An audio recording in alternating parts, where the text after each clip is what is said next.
Today I'm going to try to finish stripping down this frame. I've just got a few small things to remove, like that exhaust hanger bracket right there, the bushings out of the rear shackle mounts on both sides, these fuel lines and brake lines, as well as the fuel filter skid plate,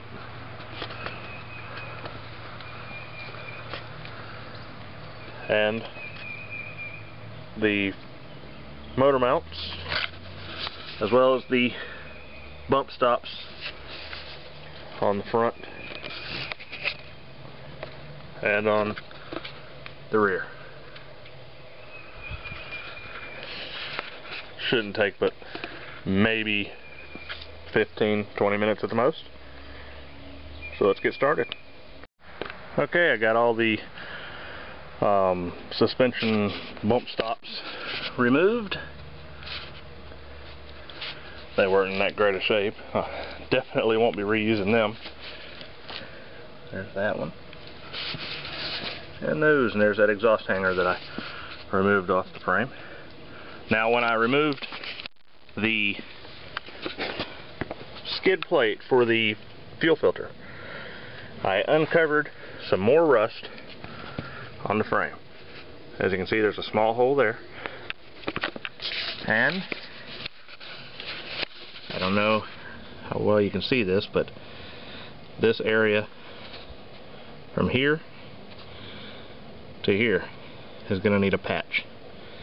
I'm probably, if I fix it myself, I'm just going to cut out this bottom section and put a nice little curve on a piece of metal and just weld it in, and then just weld that hole up. But I may just sell the whole frame as is, save somebody some money. They can just patch up these few little places and use it for their project.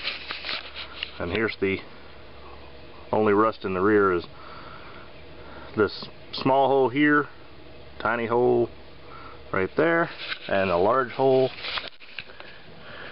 on the bottom. But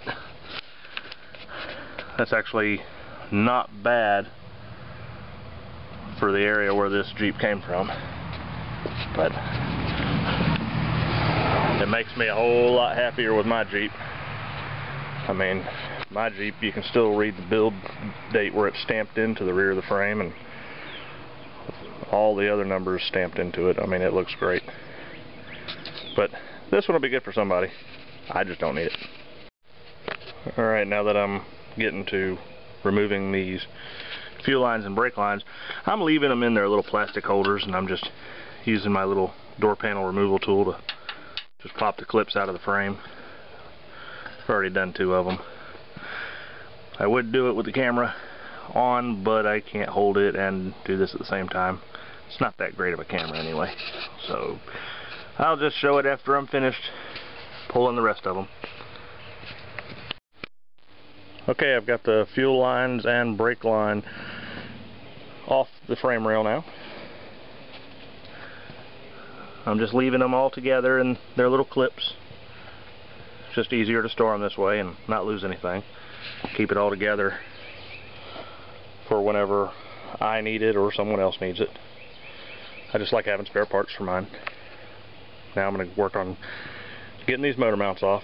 That'll take me less than 5 minutes. The frame is now completely stripped down and ready to go. I'm going to try to sell it like it is and give somebody a good deal so they can just repair the little bit of rust themselves. Got this rust here, if you can see it with the sun on the wrong side, but on the bottom right there where the fuel filter skid plate mounts, and on the back of the frame right here by the left rear shackle mount, and there's the bigger hole on the bottom. But that's the only rust on the frame, is that area there, and the bottom of this area here. But